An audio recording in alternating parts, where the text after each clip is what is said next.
The truth is that most natural lifters are overtraining, and no shit, this is the case when everyone is following the advice of drug-using bodybuilders and drug-abusing social media fitness influencers whose physiques are products of drug abuse, not sound fitness practices.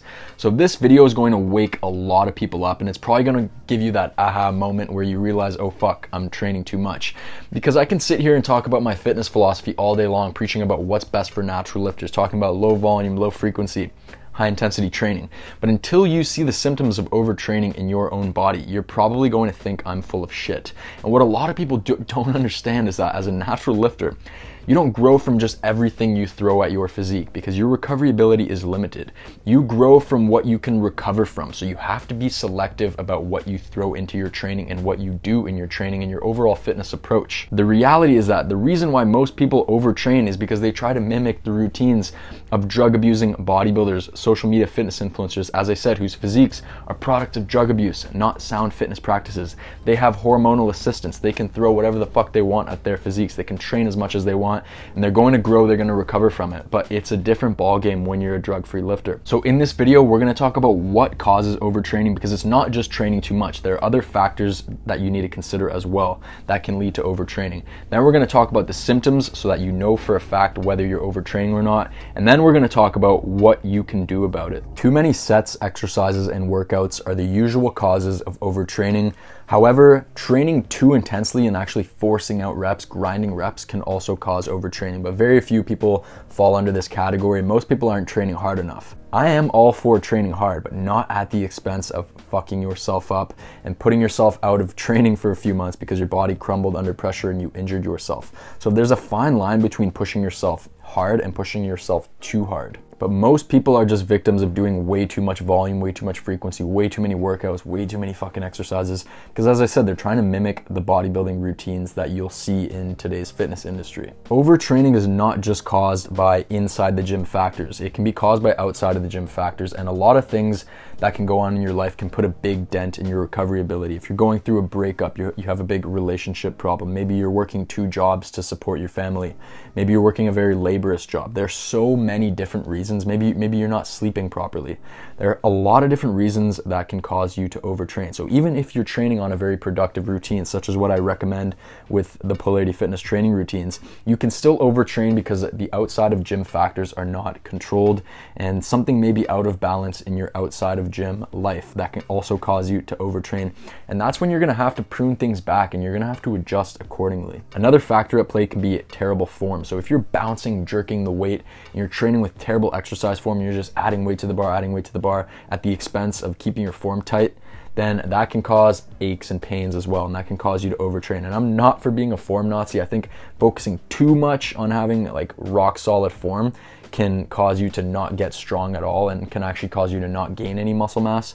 But there's a fine line as well with this where you need to keep your form tight and avoid bouncing, jerking the weight, doing stupid shit that's inevitably going to lead to your injuries. The next cause is excessive exercise outside of your weight training. So you could be training completely productively, you could be doing the right amount of volume, you could be training the right amount of days, everything could be on point. But if you're doing too much excess shit outside of your weight training, maybe you're doing intense runs, maybe you're doing intense cardio, maybe you're an athlete, you're doing shit outside of weight training that's really taking up a lot of your recovery ability, that's going to kill your gains. And I'm all for having a life outside of the gym and pursuing other things in your life. But there's a fine line with recovery, because as I always say, as a natural lifter, your recovery ability is limited. So you have to be careful with where you allocate that recovery ability.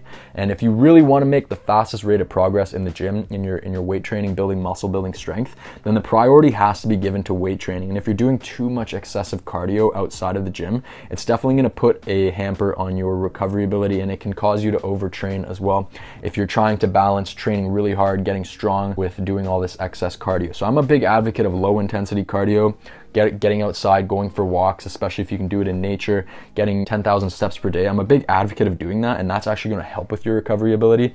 But doing too much excess cardio, if you're really into running, then you're going to have to accept that it's probably going to overtrain you. It's going to take away from your productivity in the gym. Overtraining usually happens very gradually and is a cumulative process over the weeks and months of demanding too much from your body and ignoring the signs of overtraining. Now we're going to get into the signs of overtraining. So So getting bigger and stronger is your body's natural response to the stress you impose on it. And in order to get unusually big and strong, you're gonna have to impose unusual amounts of stress on your body.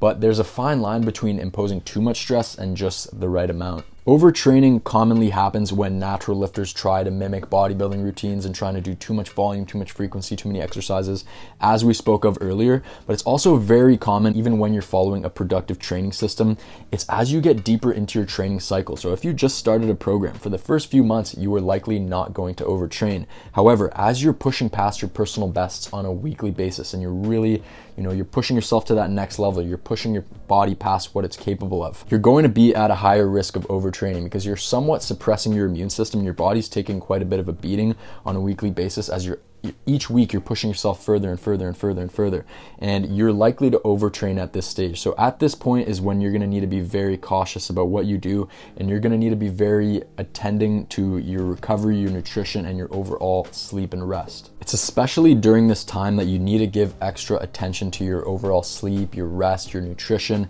Take an extra day or two of rest between training, lower your volume, lower your frequency, lower your exercise selection.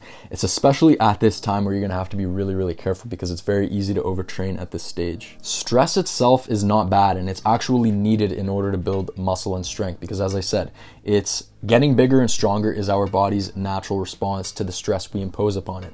However, too much stress relative to what your body can handle is not going to be good. And as I said earlier, you actually don't just stagnate when you're overtraining. You regress, you lose muscle, you lose strength. Regressing is nature's way of telling you to back off a little bit, and whether you listen to it or not isn't going to matter because you can either do it, you can either cooperate, or it's going to happen naturally by getting injured. So when you're seeing these signs of overtraining, you can back off slightly, give your body the proper rest and recuperate, or you can keep ignoring these signs, and eventually you're going to be forced to back off anyway through injury or some other sickness or illness. The first sign is stagnated training poundages, and I'm not talking about not being able to progress in just 1 or 2 workouts. I'm talking about having 3 to 4 consecutive workouts that you don't progress in, and these workouts just feel terrible and you feel like you're pretty much dragging your feet in order to get through them. Number 2 is a reduced enthusiasm for training. So if you're not looking forward to your training as much,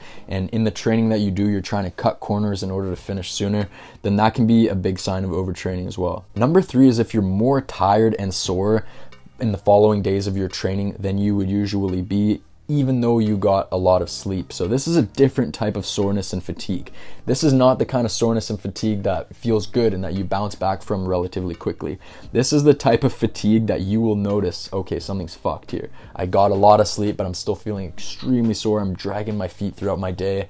You feel lethargic, you feel really tired and exhausted despite actually getting quite a bit of sleep. So that is a big sign of overtraining. Number 4 is issues falling asleep and or falling back asleep once you've woken up in the middle of the night. If you're constantly tossing and turning despite being absolutely exhausted, then this is a big sign of overtraining. Number 5 is an increase in minor aches and pains that don't seem to be healing. Number 6 is a reduced appetite and food intake. So when you're overtraining, you'll tend to not be as hungry, even though your body is, you would think your body would need more food, more nutrition at that given time. Your appetite kind of goes down. You don't really feel like eating, and you don't feel the same. Number 7 is feeling under the weather and getting frequent colds. So as I said, when you're training really fucking hard and you're constantly pushing yourself past your personal bests, your immune system is taking a slight hit and you're more likely to get infections and other types of sicknesses. One of the only really ways that I've actually ever overtrained is with the deadlift. Because with the deadlift, unlike other lifts where you have to continually press the weight and you don't get a chance to recover, like during the bench press, you can hold the bar here as much as you want, but you're going to be draining your recovery ability. But with the deadlift, you can perform a rep, put it down. You can take as long as you want to perform the next rep, and you can end up pushing yourself way too hard because you've extended the set to like a few minutes. So you're doing a lot more than your body could usually handle, and that's a very easy way to train with the deadlift. It's almost worth like keeping an eye on the time that you are performing a set in the deadlift, because otherwise you're gonna keep pulling until something fucking snaps, or you're just gonna overtrain yourself. So I've done this quite a few times, and because I'm really into hitting that personal record and training intensely, and I pretty much don't stop until I get it. And then the next day I'll wake up and I'm like, I literally can't get out of fucking bed. My lower back is shot. I have a cold, I'm congested, I'm feeling under the weather. Literally, like for the next week, I tried deadlifting the next week, couldn't even get the bar off the ground. So that's something you have to be really, really careful of with the deadlift. It's very easy to overtrain on the deadlift.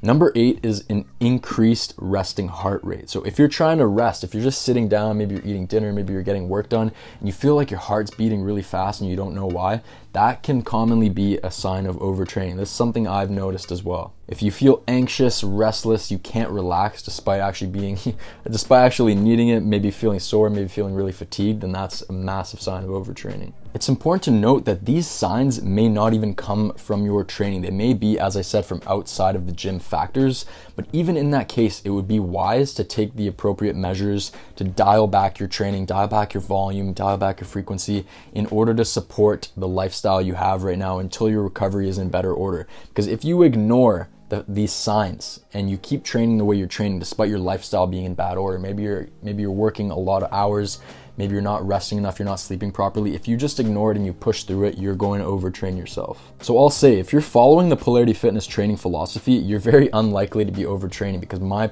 training systems are completely and utterly structured for natural lifters. However, as I said, when you're pushing past your personal best, when you're really getting far into a training cycle, a training program, it's very easy to overtrain by training too intensely. So I often tell you guys, you're probably not training hard enough. And the reality is that most of you are not. And what I've noticed is that most people's idea of failure is very far from it. It's like at least 3 reps shy of failure. So a lot of you are not training hard enough.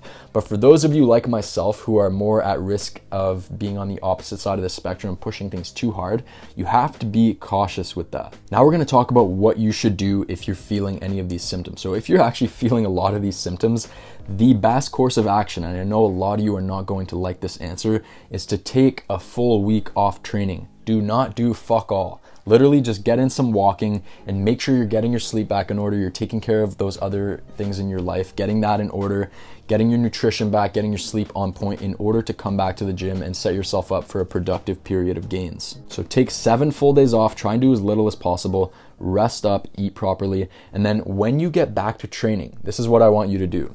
I want you to take all of your current set poundages and reduce them by 5 to 10%. A lot of you are gonna hate this, but it's the best course of action in order to let your body recuperate and set yourself up to make a lot of gains in the near future. So take 5 to 10% off of all your weights that you're doing right now. Take 3 weeks to build yourself back up to the bests that you had before you reduce the training poundages. Once you get back to that state that you were at, once you get back to your bests, you're going to find that you're now going to be able to push past your personal bests. Everything is going to feel good. You're going to feel nice and recovered and ready to go and make shit happen, make progress in the gym. That's going to be the best way to go about doing things. So there are really 2 main areas to take action. If you haven't already, if you're not following a productive training system, then make sure you're doing that. Whether that means that you need to reduce the volume and frequency or one or the other, reduce the amount of exercises you're doing, and just get on a productive training system for a drug-free lifter. If you haven't done that yet, then do so. But if you're already following a productive training system and you're still feeling these signs of overtraining, chances are it's from an outside factor. It's probably from a lack of proper nutrition, and it's not just quantity of nutrition. Maybe the quality of your nutrition is shit. You're not giving your body the right amount of nutrients, the right micronutrients to properly heal and recuperate between workouts. Maybe you're not in a calorie surplus and you're doing too much training for someone who's not in a calorie surplus. You're probably, most likely you're not sleeping enough, you're not resting enough in some capacity, whether that means you're not sleeping or maybe you're doing too much excess cardio, maybe you have a lot of other shit going on. That is something you're gonna have to take care of, because you have to understand, if you wanna make the fastest rate of progress in the gym, you have to give priority to your training. And if you are someone who has other priorities, which is completely fine, and my training philosophy will actually suit you very well if that's the case, then you're gonna have to accept that you're probably gonna have to prune things back and put your training on the back burner relative to what you are doing outside of your training, and accept that your progress is going to be a little bit slower. Reducing training volume and frequency almost always will help natural lifters make 10 times better progress. Overtraining will not make your muscles grow, it will make them shrink. Now, as far as following the right training program, that's slightly beyond the scope of this video, and this video would be way longer if I went through all of that.